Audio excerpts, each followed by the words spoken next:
Hanggang kailan ang buwis buhay na ayuda? Isang rider ang nawalan ng buhay para lamang sa 20,000 pesos na subsidya. Sa halagang iyon, ang kapalit ay hindi lang pagod, kundi mismong buhay. Hindi dapat kailanman maging ganito ang presyo ng tulong ng pamahalaan.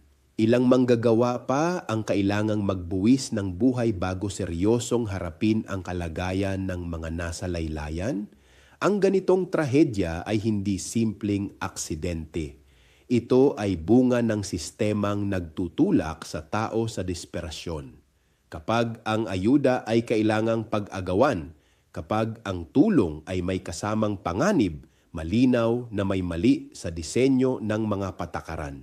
Hindi sapat ang panandaliang tulong kung ang mismong sistema ang nagpapahirap.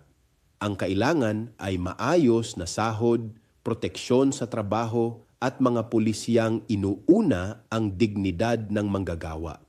Ako si Bishop Tonyo, obispong migrante sa Europa, at ito ang Damdaming Makabayan, tinig mula sa laylayan. Hanggang sa muli.